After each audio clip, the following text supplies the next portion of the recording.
aula de física, movimento uniforme, mecânica, movimento uniforme. Se a gente observar, tem um atleta aqui correndo com o uniforme dele do lado. Por quê? Uniforme, não é todo mundo com uma roupa igual. Na escola, quando os alunos vão de uniforme, né, todo mundo com a mesma roupa ou a mesma camisa, porque é uma forma. Então, o próprio nome já ajuda a gente. Movimento uniforme, uma forma para quê? Para velocidade. Para cada móvel ou situação, a velocidade ela é constante, ela não varia. Então, MU, movimento uniforme, a velocidade é sempre a mesma, ela é constante em qualquer intervalo de tempo. E diferente de zero. Se ele está em movimento uniforme, a velocidade dele não pode ser zero. Aqui a gente tem uma tartaruguinha que a cada segundo ela percorre 10 centímetros.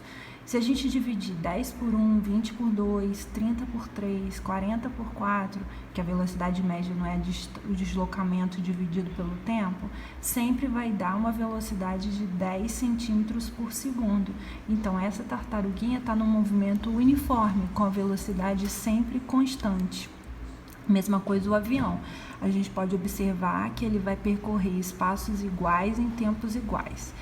Isso é o que caracteriza o movimento uniforme, que a velocidade é constante. Então, a cada 2 segundos, esse avião percorre 200 metros. Então, 2 segundos, 200 metros, 4 segundos, 400 metros, 6 segundos, 600 metros.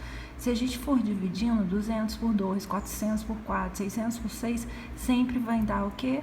100 metros por segundo é a velocidade constante desse avião. Aqui é a mesma coisa o carrinho, ele sai do quilômetro 0, vai para o quilômetro 50 em 1 hora, depois o quilômetro 100, quando o tempo é igual a 2 horas.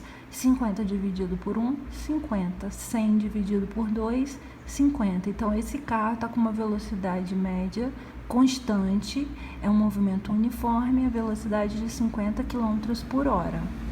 No movimento uniforme, a gente pode ter o retilíneo e curvilíneo. Nesses slides, a gente vai falar só do retilíneo, ou seja, retilíneo, linha reta. Essa bola está saindo em linha reta.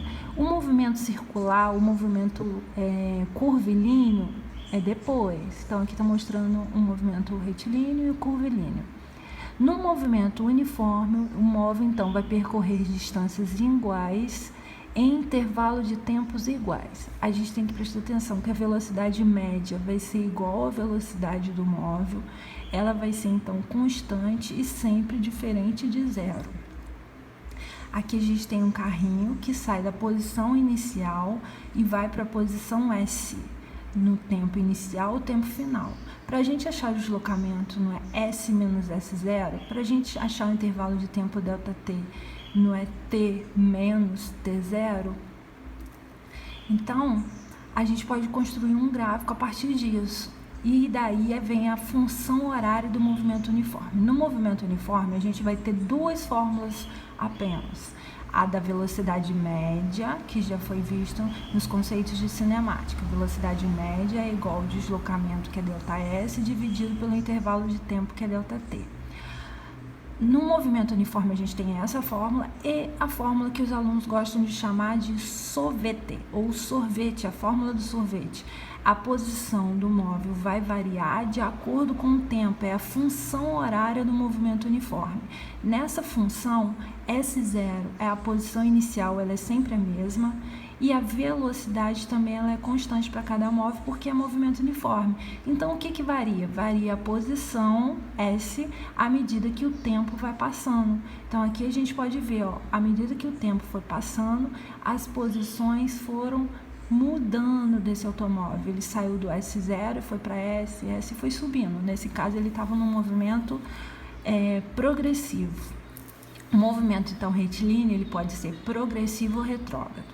O carinha de calça vermelha, ele está no mesmo sentido da trajetória, que é para a direita. Então, a velocidade dele é positiva, maior que zero, é um movimento progressivo. O de calça azul, ele está no movimento retrógrado, contra a trajetória, a velocidade dele é negativa. Então, movimento progressivo, o móvel, no caso esse caminhãozinho aqui, ó, ele está no sentido da trajetória, sempre à direita que a gente vai orientar a trajetória. Então, ele está no movimento progressivo. Aqui a gente pode observar a moto que ela está no sentido da esquerda, ou seja, ela está contra o sentido da trajetória. A trajetória a gente orientou para a direita positivo e ele está voltando, então a velocidade dele é negativa, o movimento é retrógrado. Então, o movimento progressivo num gráfico sempre é no lado positivo do gráfico, velocidade maior que zero. Movimento retrógrado, velocidade vezes o tempo, é na parte negativa do gráfico, porque a velocidade é negativa. Mas vocês podem observar que são linhas retas, porque a velocidade, à medida que o tempo vai passando, a velocidade não muda. Agora o gráfico é velocidade versus o tempo. No movimento progressivo, então, o espaço é crescente e a velocidade é constante. A gente vai ter dois gráficos, espaço vezes o tempo, uma reta crescente. Velocidade vezes o tempo é uma linha constante do lado positivo. No movimento retrógrado, a gente pode ver que o menino está contra a trajetória. O gráfico, ele é decrescente e de espaço vezes o tempo. E velocidade vezes o tempo fica na parte negativa do gráfico, porque a velocidade é negativa no movimento retrógrado. Aqui está mostrando de novo o gráfico, tá? Azulzinho, progressivo, vermelhinho, retrógrado. Aqui os gráficos, D igual a D0, eu posso ler como distância é igual a distância inicial mais a velocidade vezes o tempo. Ou S é igual a S0, que a posição vai ser a posição inicial mais a velocidade vezes o tempo. Aí, para treinar, um trem trafega em movimento uniforme numa velocidade de 72 km por hora. Quanto tempo esse trem demora para transpor um túnel de 220 metros de extensão, lembrando que o comprimento do trem é 480 metros. Primeira coisa, as distâncias, o tamanho do túnel, o tamanho do trem foi dado em metros. Então, eu vou pegar essa velocidade, vou passar para metros por segundo. Se eu pegar 72 e dividir por 3,6, vai dar 20 metros por segundo. O trem, então, ó, ele não é um ponto material, porque o tamanho dele é maior até do que a distância que ele tem que percorrer. Esse deslocamento aqui vai ser o tamanho do túnel, que é 220 metros, mais o tamanho do trem, que é 480, tudo isso dividido pelo tempo que ele levou para percorrer. Foi dito no problema... tudo isso dividido pela velocidade, que é 20 metros por segundo, que a gente achou que quando converteu para metro por segundo. Tudo isso a gente vai conseguir achar o ΔT, porque velocidade média, ΔS sobre ΔT.